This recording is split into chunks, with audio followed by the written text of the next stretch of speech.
So we're about to get started. So for those that are on, if you would like to change your name where it just says your first name, because for all of us, we don't care about your last name because I know your parents were happy to give it to you, but we care about your first name and where you're at. We're going to have a whole bunch of different Zoom room opportunities. We can get to meet people, and it's kind of nice to just know where in the world you're at. It's amazing that we've got people around the globe from Australia, New Zealand, North America, and then across the pond over where Tomas is. So great to have everybody.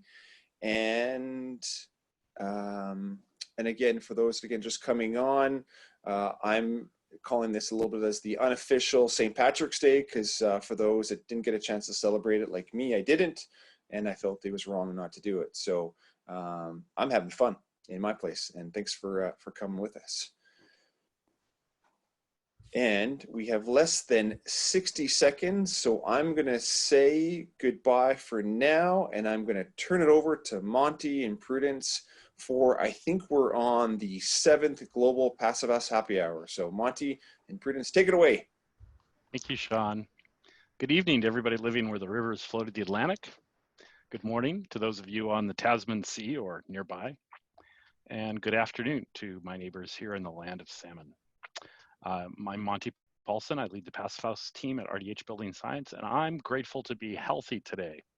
So please turn on your camera, raise a glass, look that creepy little plastic lens square in the eye, and drink to the health of everyone else on the planet who understands the difference between demand and load.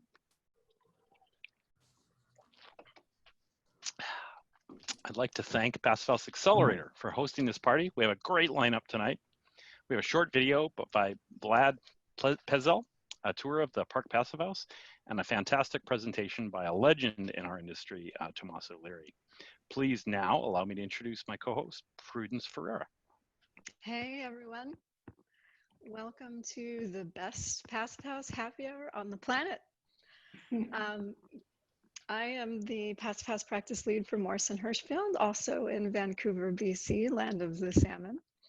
I'm delighted to mention that probably like everywhere, we're seeing a lot more critters. I live on the Burrard Inlet, which is a finger of the Pacific, and I'm seeing otters out there. It's great.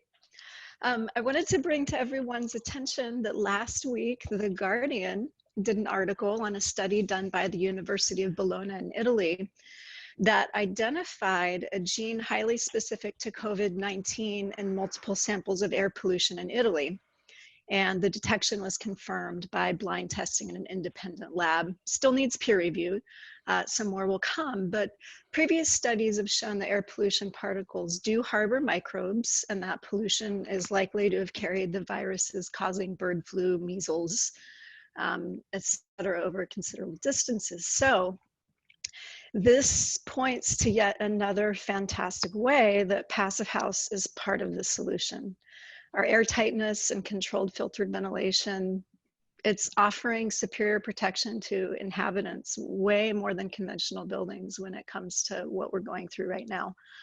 And to share how you are bringing these principles to your home and your communities, I invite you all again to invite us for a cocktail at your Passive House project and let us toast your great work. Send in your 2-minute video, and we will give you a cheers. As Monty mentioned, tonight we have Vlad Pezel, and he's invited us to join him at his house in Summerhill, Massachusetts for a drink. So grab your drink and come on in. House built to a Passive House standard in Summerhill, Massachusetts. It is a single family home, double stud wall construction, scissor truss roof, installed PV system in 2015. Central 2 panels you see up there are the thermal hot water system. Siding is by Citadel Sinocore aluminum panels, rain screen application. The insets are from reclaimed cedar. We have one Mitsubishi mini split. The condenser serves 2 evaporator units inside. Doors and windows are by Yarrow, macro windows, wood, aluminum clad. It is 18-inch walls, double stud, 2x6 outside, 2x4 inside with a service cavity, 14.5 inches of dense packed cellulose, 2 membranes. Outside is Siga My Vest as a WRB, inside is a Siga My Pel as a vapor control membrane. Kitchen here, we unfortunately have a gas cooktop. That's one thing I'm thinking of changing. We have outdoor venting, hood vent, no makeup air. This is a catwalk into our bedroom, and a view through the window out in the yard. Systems are all stored here in this closet. A Comfort Air 350 here. Unfortunately, the inlet and exhaust pipes are not insulated. It's one thing I'm working on completing right now. Here you can see a little bit of the 350-liter tank for the solar thermal system. It is a system by a Wagner company from Germany. Drain back system, just one pump, no external tank. For the glycol, one supplemental heating element. For about 6 months, the hot water is free from the sun, no problem so far, 7 years. The laundry, condensing dryer, I got it for really cheap, nobody wanted to buy it. First of all, it was small, too small, European size. PV system has been cranking the meter backwards. So this is after the whole winter. The meter is at 97913. That means that a little bit over 2000 kilowatt hours we've spun the meter backwards. So we are totally net zero, or we're not positive, and maybe we need another load, maybe an electric car. Kitchen vent exhaust valve. On the outside it is spring loaded, and when it's open it looks like this.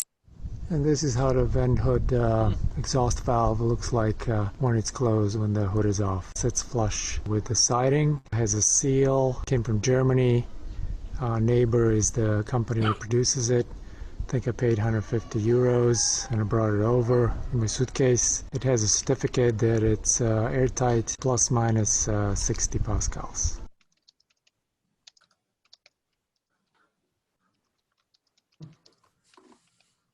Wow, that was great. Thank you so much for that video. I hope everyone enjoyed it. Thank you, Vlad. So we are going to break into small groups, into breakout rooms for a brief chance to get to know one another. So we'll be in these rooms for just about 3 minutes this time. We'll have a longer session near the end of the happy hour. And so we encourage you to start with some rapid fire introductions of one another. And here we go. See you in a few minutes. Well, so we're going to do some quick announcements and then move on into the heart of the program. So just got a few today, lots going on. So NAPHN's Passive House 2020 virtual conference is in June, and early bird registration ends this Friday. So make sure that you act now and register for the conference at naphnconference.com. New York Passive House is hosting a webinar around Design PH that's being taught by the one and only Ed May, and that's on May 5th. So the URL there for New York Passive House is the place to go to register for that. Living Future 2020, the online conference for the International Living Future Institute, is the theme is Sustaining Hope Within Crisis. It should be a really interesting conference. This is a chance for some really creative event producers to tackle the online medium. That's next week, May 7th and 8th, 10% discount with the code there, Passive House Accelerator, or PH Accelerator 10. And you can see the URL. And finally, some cool policy progress. Boston released its Zero Emissions Buildings Guidebook. This is a key piece of reaching its zero goals by 2050. It's focused on zero carbon buildings for affordable housing. They're soliciting feedback from residential builders by June 1st, and we have an article on the Passive House Accelerator site for that. Finally, I want to thank our founding sponsors, Mitsubishi Electric, Zola Windows, and RDH Building Science for their generous support, and also our patron sponsors, Morrison Hershfield and 475 High Performance Building Supply. Our work is made possible by these guys. And with that, I'll pass it along. Good evening again, I'm Monty. It is my pleasure to introduce Tomas O'Leary. Tomas has been putting bread on the table through sustainability for more than a quarter century. He designed and built the first passive house in an English-speaking country. I think you're going to see it behind him here in a minute. He was among the first English language passive house trainers, among the first independent building certifiers. You could spend a half an hour introducing all the ways Tomas broke trail. I'm blushing. Well, but what really impresses me about Tomas is that he's a survivor. The 2008 economic recession hit Ireland hard. Home prices collapsed, banks collapsed, half-built buildings collapsed, and most Irish architecture firms collapsed. But not Tomas. He and his business partner, Art McCormick, survived. Was it on their deep pockets? Was it on their good looks? Don't think so. No, Tomas survived on the back of Passive House. Passive House was not only their passion, it was their life raft. Tomas started traveling. He taught Passive House in the US and Canada and China, and those are just the countries I know of. He and his team certified buildings around the world. He, among many other things, created the Passive House curriculum here in Canada, the first one. And so he didn't only keep bread on the table for his family there in Wicklow. He did it in a way that maintained his vision. And by sticking to their principles, Art and Tomas not only made their own lives better, but they made a world a better place. And the reason I share this is because in 2020, it's starting to feel a little bit like 2008 to some of us.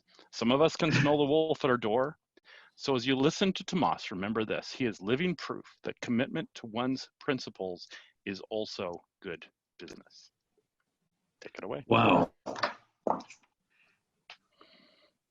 Thank you very much for that. It's very much appreciated. So it's great to be here, everybody. I put together a little presentation, which I'm hoping you'll enjoy. Okay, is that better? Yeah, it looks good. Okay, great. So listen, Tomas O'Leary is my name. Thank you very much, Monty, for that wonderful introduction. I really appreciate that. It means a lot to me. A lot of you would know me from Passive House Academy, but the mothership, the original company that we set up in 1993, it's hard to believe, 27 years ago now, is called Mossart. And we essentially, everything we do is Passive House or better. So we're designers, we're consultants, and as Monty said, we deliver training. So, you know, we've been busy all around the world on that and having a really wonderful time doing that. I'm coming to you this evening from our Passive House, which you can see here. We called it Out of the Blue for obvious reasons. We were sitting here one night thinking, right, what do we call the house? In Ireland, we don't have house numbers because we all live in the sticks. And I thought, well, we get our energy for free from the sun, so why don't we just call it Out of the Blue? Seems like a good idea. So we've been living here now since 2004, and myself and my wife and our 3 daughters, 2 cats and a dog all living here. We're living in splendid isolation and great comfort here. So as Monty said, I mean, I never imagined, you know, back in 2004 that in 2017, I'd be on top of the tallest passive house building in the world. We were the certifiers for the Cornell Tech building, and just over Deborah Molis's head there, you can see the UN building. And you know, we're now working actually with very senior people at the United Nations in trying to spread the passive house sort of gospel around the world. So it's been an enormously satisfying journey. Just before we get into the meat of my presentation, I want to share with you something very exciting we did yesterday with the Passive House Institute. We've been holding Passive House designer exams for a decade, paper-based exams. You know, you fly or get a bus to a location. But yesterday, we did the first pilot online exam. And you can see here all the examinees, we're keeping an eye on them. I was watching them all from my kitchen table, and they're all there sweating a brick, doing the very stressful Passive House Designer exam. And I want to thank Camille, who's on this event here this evening as well, for helping us to manage that. And really, she's the architect of that whole setup. So watch this space. You know, we're still in the test phase of doing this, but it is going to be something for the future. So we're going to be talking about some units this evening, and I thought I would just educate the Americans that, you know, there's 3 countries in the world that don't use metric. So blue is kind of civilized society. Red is, well, America and 2 other small places. And green then is this crazy fucked up place where they use both metric and imperial. That would be the UK, not Ireland, by the way. So I wanted to tell you about this project we're working on at the moment. We're as Passive House consultants. This is quite a large scheme. It's 600 Passive House residential units. It's in quite an affluent area of Dublin, just on the south side of Dublin. And the architects are ABK architects. You can see another view of it here. And what's interesting is it's affordable housing. And we have a housing crisis in Ireland at the moment. We have, I'm very sad to say, quite a lot of homeless people. That you might find that hard to believe. A lot of people living in emergency accommodation, living in hotels and so forth. And so you can see a kind of master plan of the scheme here. Now, I'm talking about the length of foundations because one of the things I wanted to look at tonight was the kind of learning curve that we're bringing the design team on. So we're working with the architects, the engineers, the M&E engineers, quantity surveyors and so forth. And for a lot of them, it's their first Passive House project. And so we're sort of going on a kind of a learning curve together. So I'll come back to that. So the blue, anything written in blue is in metric units, anything written in red is imperial. So as you all know from your building science calculations, how you work out the heat loss from a thermal bridge is you basically multiply the length of the thermal bridge by your climate data, by your heating degree hours. So if you're designing a building, you can't change the length and you can't change your climate unless you move to somewhere like California or somewhere like that. So the psi value really has a massive impact on the energy demand from your building. And if you've got a really poor psi value, then you're going to need a lot of energy off the grid. So really the focus in our projects, and I'm sure all the projects you're working on as well, is to have a very low psi value. I don't know if you can hear that music or not.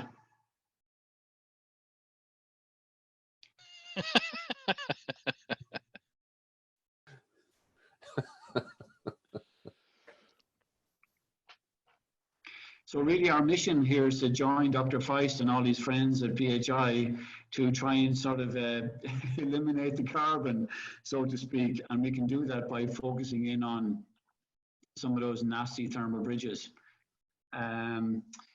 So basically, you know, at the first design team meeting, we were all kind of shooting the breeze and looking at what kind of details might we start to develop. And I hasten to add, we're literally at the beginning of this process.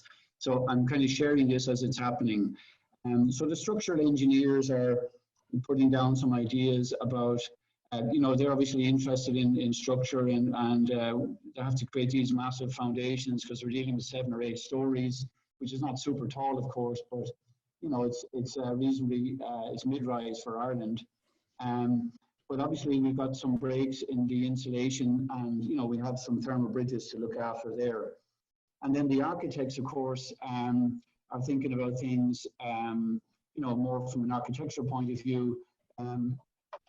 One of the construction systems we're thinking about at the moment is an interior leaf of block with external insulation, and then we call this a cavity wall construction. It's quite popular here in Ireland. And again, you can see the insulation there, but there's clearly a sort of piece of the jigsaw missing. So in principle, it's a good concept. We're talking about a wraparound around that concrete beam, but there's clearly a disconnect. And so these are kind of things that we started to look at early on. So then we're starting to model some of these construction details in this software. We're starting to use a software called MOLD, M-O-L-D, with the US spelling.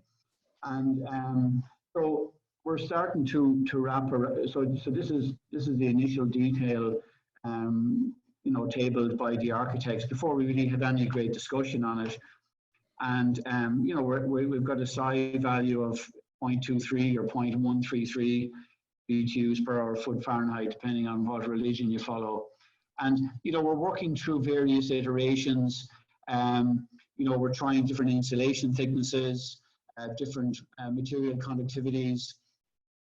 On the extreme left here, we're doing a wraparound on the insulation. Here, we're just doing the outside and the top with an aerated concrete block here.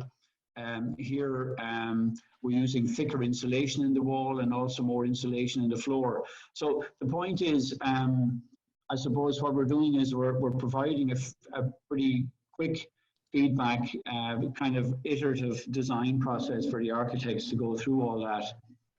And then we're starting to improve the detail a little bit more. And in the end, where we've got so far is this detail here, where it really is not proving to be very beneficial to have insulation underneath or on the inside of this large concrete beam, but we are insulating the external and top side, and we've got this aerated concrete block here. So this is just kind of 6 details I pulled out on the foundation, as a starting process. So you might start looking at these details and say, oh, look, there's big variations here, and surely these 3, God, they don't look too bad. Maybe we'll run with one of those. But actually, when you realize then what thermal bridge free construction is, you can see, like we're as we say in Ireland, we're not within an ass's roar of where we need to be just yet. So while you can see we've sort of had quite an improvement from start to finish, we still have a way to go. And we realize that, of course, as passive house consultants. So we're kind of going on this journey with the design team. So what if we kind of quantify that, because not everybody can follow BTUs and kilowatt hours. What if we kind of visualize that in terms of oil demand? So what would be the amount of oil we would need just to compensate the heat loss through the foundations for this project? So the initial detail that we started off with would take about 3,500 litres of oil just to compensate for that heat loss. I mean, it's a phenomenal amount of energy. And if you multiply that up by 50 years or 100 years, you're getting into, incredibly wasteful amounts of energy. Where we're at the moment, the so-called best detail, which we can improve on very significantly, we're reducing that down to about 1,350 litres. And where we want to be is at the passive house standard at about 150 litres. So it's really quite shocking, I think, when you see, so on the left we have probably normal, on the right we have, I'm doing my best here, and, on the far right, we have how it could be. So in truth, none of those details are particularly fantastic. So there's no good really. They're all just sort of bad and really butt ugly. So we sort of need to improve a little bit on that, and sort of need to go back to the drawing board. But that's fine. That's the whole kind of exciting journey that we're on. If we go up the road a little bit, we are doing another project. This is with a developer called Durkin Residential. They're very experienced passive house contractors, and the architects are McCullough Mulvin Architects. It's a really gorgeous looking scheme of 47 passive house units. Now, Durkin's, it's interesting, they're quite experienced at building passive house. They've built some passive house schemes already. And they're lucky, I suppose, because it's not, it's only 3 stories. So the foundation detail is a lot easier to manage, and we're able to get good connection between the wall insulation there in the yellow and in the floor. And again, we're using these aerated concrete blocks in the rising wall. So at that stage, we're getting a really quite a good side value. It's not quite thermal bridge free according to the passive house definition, which would be 0.006 in US units or 0.01 in the metric units, but you know, it's pretty good. And this is a photograph that I took on site just about 2 weeks ago. So you're seeing these 3 courses of aerated concrete blocks here. So it's always interesting for me, you know, to go from a sketch to a thermal model, which, you know, is born out of a design team meeting, to actually go on site and to see it being built. And, you know, these guys here are obviously putting this all together. So that's kind of very satisfying. So I was thinking about the journey, you know, that we've been doing passive house for 15 years, and we see the same experience all the time whenever we counter, you know, a new team of architects. But I just wanted to bring you through my perception of what their journey is. So at the first meeting, you know, ignorance is bliss. Look at my details. What do you think? Aren't they gorgeous? And after the first design team meeting, they say, "Oh shit, actually, ignorance is actually a bit embarrassing." You know, and then they go through a phase. Oh God, did I really design that? Surely, you know, I couldn't have designed something so silly. And you know, within a very short space of time, they're going, "Woohoo! Look what I can do! I can conquer the world now with this." And then, of course, everybody else is an idiot, and I'm not doing normal anymore. But what's interesting for us, I mean, you know, really the most satisfying thing I've had in my passive house career is seeing the journey that people go on, and you're bringing people with you, and they're sort of really it's like dropping a pebble in a pond. You're seeing all the benefits of all of that. So I would say that would summarize a lot of the experience that we have.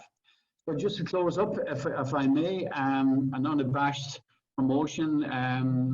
If you want to learn about passive house in your pajamas, we're starting an online metric course next week on May 5th. And we've quite a lot of people signed up for that, so that's great. And I'll hand it back to you. Is it Monty or Sean or whomever? Whomever works. Thank you very much, Tomas. That was great. So as we've done the last weeks, we're going to kind of take questions from everybody in the big group here for about 10, 15 minutes. And then we'll break out to small groups for some discussions. And Tomas is going to share a little more with us right at the end of the hour. And of course, after all this is the Passive House after party. And anyone who wants to stay around for another hour and chat about whatever is entirely welcome to join us. Sean, do you have some questions queued up? Yeah, I got one from Damien. Damien, do you want to, since I can't find you in the group, do you want to unmute yourself and ask your question? No, it's just that I know that traditionally we poured a slab and the slab supports the wall and the floor, but is that something that actually needs a new paradigm? Do we just start saying that we make a foundation for the walls and we make a foundation for a floor that's completely separate?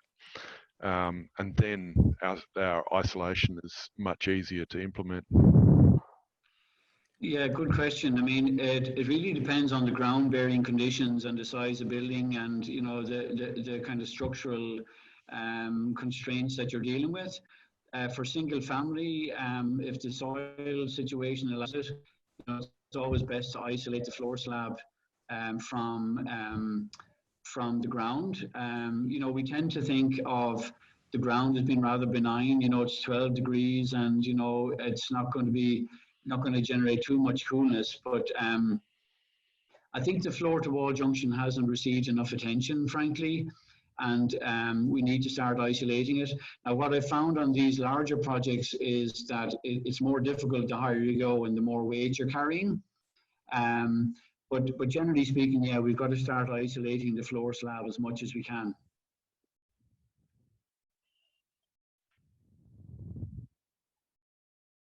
Thank you.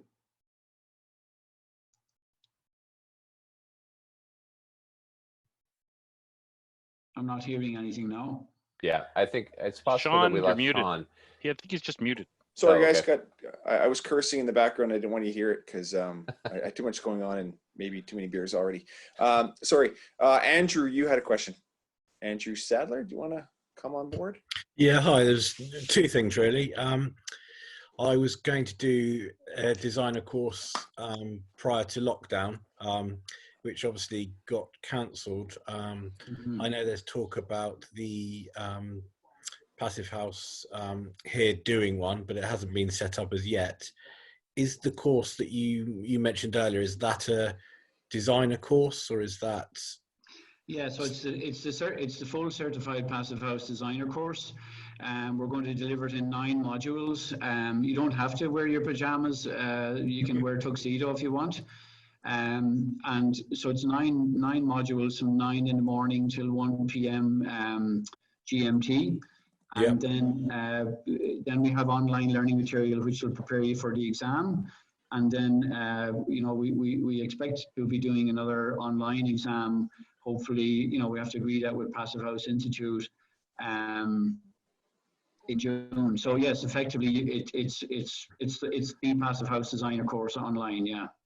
Brilliant. And how is there a link to that to sign up for that?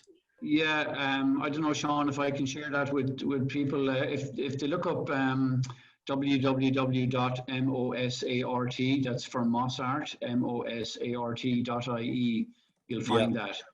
Excellent, thank you. Thanks a million. Awesome. First off, for those that, oh, that's a good sound of a Guinness. Kevin, fire away, bud. Hey, Kevin. Hey, Tomas. Good to see you. Good to see you, my friend. I've been in that house before. I was a guest there for a while. Yeah. My question was, what was the results from the blow a door of the 47 unit project? The both houses next to it. Did that come in?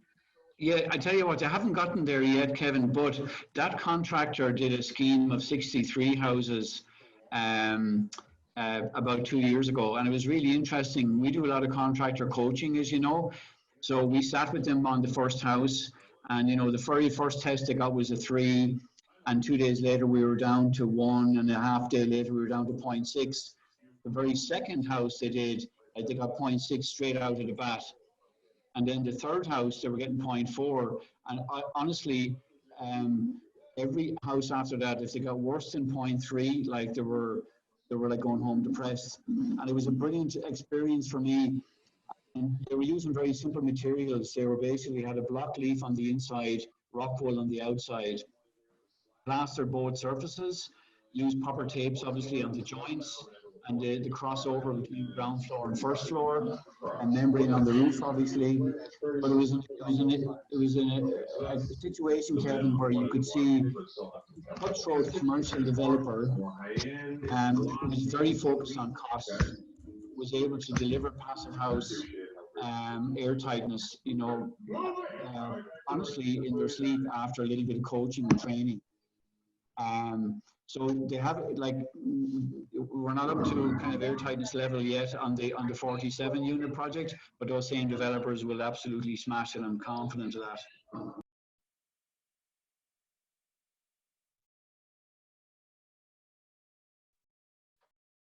Oh, sorry, Thomas.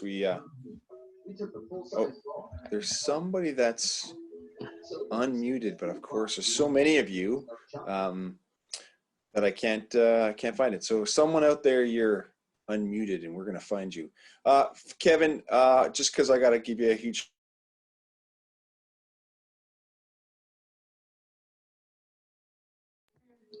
Sean, you're muted now. No, am I muted? Now you're not muted. Okay, sorry. There's somebody out there that decided to unmute themselves, and so we couldn't clearly hear Thomas's background. Oh, there's somebody there. Anyhow, Kevin, I just want to give you a shout out because you survived COVID. So cheers to you, but also again, cheers to be a frontliner and all of what you and your rest of the team do in the firefighting and everyone else. Honestly, buddy, I mean, you get glowing stars in so many different ways, from being a leader in the industry to a teacher to a firefighter. Like, you are truly a superhero in more ways than one. So big cheers to you, Kevin. Always good to see you, my friend. Cheers, Kevin. Today was a great experience. We were at a project today that's a 100-year-old firehouse that's going to be renovated to a mixed-use building, commercial on the first floor, residential above, that is going to be a passive house. So 100 years ago, it was a firehouse, and then in the future, it's going to be a passive house. And we were having it's a cool experience for the city. I think we all could just do one of these too, but just one of those. Outstanding. Okay, getting back to questions before we hop into a Zoom room. David, you had your hand up, and sorry, David, you're. I have my own business, but my question is with regard to FIAS. So here in the States, in order for us to get certification, we have to use WUFI Passive, and I just wanted to know if his course has that same protocol, or how his course handles that. Like, is the European standard different? It is different. This is Prudence. Yeah. So if you wanted to use WUFI Passive, you would want to take the CPHC course through FIAS, and there are online courses coming up. If you check their website, you can see when the next one is scheduled. Okay, thank you. Yeah. And to clarify, you can do both FIAS projects and PHI certification in the US. Okay, I think that's it for questions. Again, there's so many people here, and there's so many great comments. Sorry for the confusion with the muting. I will find that person that decided to unmute themselves and talk about the random Passive House story. I do appreciate that it was a conversation about a Passive House project. All good. Zach, do you want to dump us all into a room, and so we can say hello? And yes, yes, absolutely. Well, actually, I think that Tomas has a little something to share with us before we do that. So maybe we should hand the floor to Tomas for just a couple minutes, and then that'll tee us up nicely, I think, for the breakout. Perfect. So yeah, since everybody's putting their training out there, I would like to add as well, the NAPHN is working on an ICERDA funded project at the moment, and the entire CPHD course by the North American Passive House Network will be available online in probably about 6 months' time. So just to mention that. Okay, so yeah, one of the things I wanted to talk about is you may have heard of NZEB. NZEB is the Nearly Zero Energy Building Standard, and it was announced in Europe a decade ago that NZEB would come in 2019, and it's here now. And I was kind of curious about the impact of NZEB. When it came in, would Passive House kind of fall to the wayside? But in fact, NZEB has been very good for Passive House. And the reason for that, I think, is that a lot of developers are kind of working in 5-year cycles. And if you're a developer and you have a piece of land, and you're thinking about getting planning or permitting and, putting together a package, you're not thinking about the energy standard that's in play right now. You're actually thinking about the energy standard is going to be in play when you are sort of selling your units or leasing your units. So we have seen a massive uptake in Ireland, literally in the past 6 months, in interest in Passive House, and also from London and from the UK generally. So that's a very exciting development, which I actually didn't sort of anticipate coming. Now, people in the Passive House community, Zach, they're sort of feeling a little bit smug at the moment, because all of the things that we've been doing in Passive House for 27 years or 28 years now are now only being introduced in NZEB. I want to give you one practical example of that. So NZEB now requires that the ventilation system in an NZEB home is commissioned and is balanced. And that's a massive cultural shift right across Europe, because up to now that wasn't actually required by law, but now it is. And of course, if you're dealing with an architect or a contractor or a ventilation supplier who has experience in passive house, you know, they've been doing that in their sleep, you know, forever. So we do, as you know, commissioning and balancing of ventilation systems, you know, just as a matter of course. So I think it's quite interesting that the people who are trained in passive house, you know, whether they're designers or contractors or material suppliers, they are actually now in pole position to deliver really good quality, I would say, high comfort, and sort of NZ buildings that don't suffer from let's say, any performance gap. Yeah, I would say the other thing about NZEB is NZEB, the N stands for nearly zero energy buildings, which I find a bit amusing.